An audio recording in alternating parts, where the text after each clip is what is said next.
নমস্কার বন্ধুরা, রান্নাবাটির গল্প চ্যানেলে আমি আপনাদের বন্ধু শুভ্রা আপনাদেরকে আবারও আমন্ত্রণ জানাচ্ছি। আজকে একটু সাদা পনির করব বা দুধ পনিরও বলতে পারেন। তাই আমি এখানে আলুটাকে ছোট ছোট করে কেটে নিয়েছি আদা, কাঁচা লঙ্কা আর টমেটো, আর তো পনির রয়েছে এই যে। আর এখানে নিয়েছি বাদাম আর চালমগজ ভিজিয়ে রেখেছি, আর এখানে নিয়েছি 1 কাপ দুধ। প্রথমে আমি এই আদা আর কাঁচা লঙ্কা আর টমেটোটাকে পেস্ট করে নেব, তারপর অল্প একটু দুধ দিয়ে বাদাম আর চালমগজটাকে পেস্ট করে নেব। তো চলুন আমার সঙ্গে আগে পেস্ট করে নিই। এইদিকে আমি সব কিছু পেস্ট করে নিয়েছি, এবার মশলাটা নিয়েছি এখানে জিরে গুঁড়ো, আধা চামচ জিরে গুঁড়ো, আধা চামচ ধনে গুঁড়ো, আর 1/4 চামচ গোলমরিচের গুঁড়ো, আর 1/4 চামচ শুকনো লঙ্কার গুঁড়ো। এবার জল দিয়ে মশলাটাকে ভিজিয়ে রেখে দেব। আমি এখানে যেহেতু সাদা পনির, তার জন্য আমি এখানে হলুদ ব্যবহার করব না।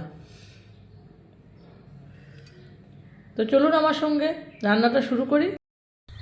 কড়াইতে সাদা তেল দিয়ে দিলাম।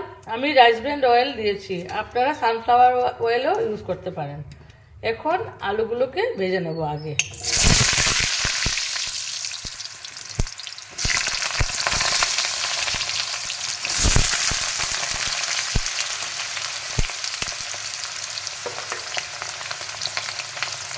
দিয়ে দেব পরিমাণ মতো নুন। হলুদ আমি ব্যবহার করব না, শুধু নুন দিয়েই আলুটাকে ভাজবো।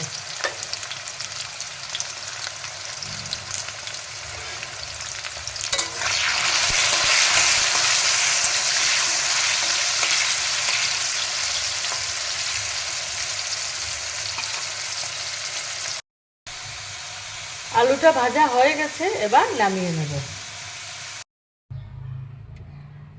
ওই তেলেই দিয়ে দিচ্ছি গোটা জিরে, 2-3টে লবঙ্গ, এলাচ 3-4টে, আর 1-2 টুকরো দারচিনি।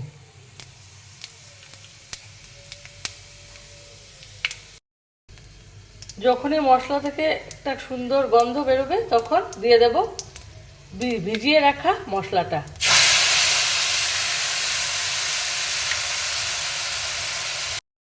মশলাটা একটু কষিয়ে নেব।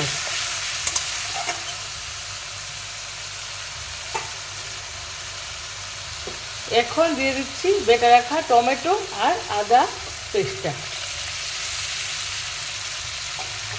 দিয়ে ভালো করে কষিয়ে নেব।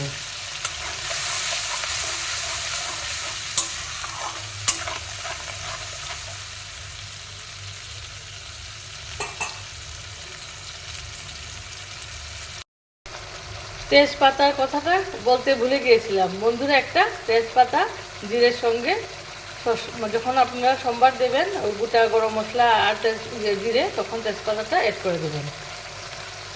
মশলাটা কষানো হয়ে গেছে, তেলও উপরে চলে এসছে, এই দেখুন। এবার বেটে রাখা বাদাম আর চালমগজের পেস্টটা দিয়ে দেব।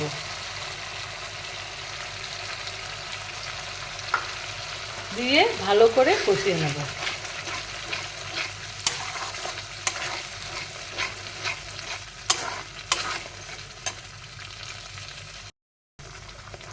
পনিরটাকে আমি আগে ভাজিনি, তাই এখন মশলার সঙ্গে দিয়ে দেব। তাতে করে পনিরটা ভাজা হয়ে যাবে আর পনিরটা নরমও থাকবে।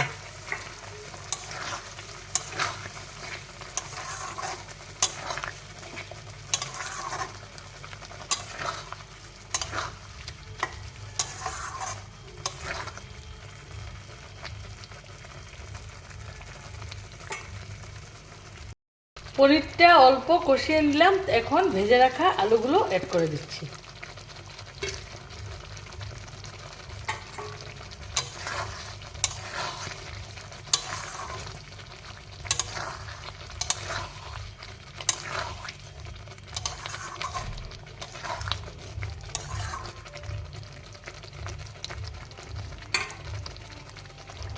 আর একটু কষাতে থাকবো।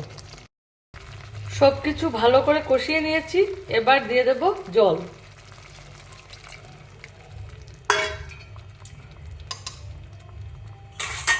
আর দিয়ে দেব বাকি দুধটুকু।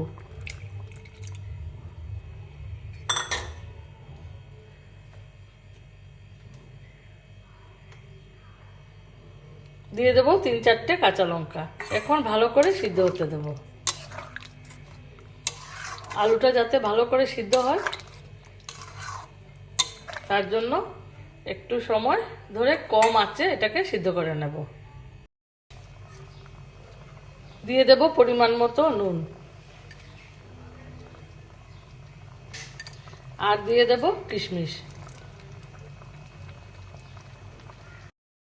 রেসিপিটা প্রায় তৈরি হয়ে গেছে, আলুটাও সিদ্ধ হয়ে গেছে ভালো করে। এবার আধা চামচ গরম মশলা গুঁড়ো দিয়ে দেবো। রেসিপিটা তৈরি হয়ে গেছে, এবার দিয়ে দেব 1 চামচ ঘি।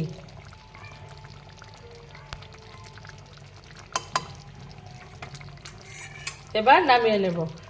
আপনারা চাইলে একটু চিনি দিতে পারেন, আমি চিনি দেইনি। এই দেখুন বন্ধুরা, এভাবে বানিয়ে রুটি বা পোলাও বা জিরা রাইসের সঙ্গে বানিয়ে খেয়ে দেখতে পারেন। বাচ্চাদের এটা খুব প্রিয় একটা রেসিপি, আমার ছেলেও খুব পছন্দ করে। আর আমার রেসিপিসগুলো যদি আপনাদের ভালো লাগে তাহলে আরও বেশি বেশি করে লাইক, শেয়ার, কমেন্টস করে আমার সঙ্গে থাকবেন। আপনাদেরকে অসংখ্য ধন্যবাদ।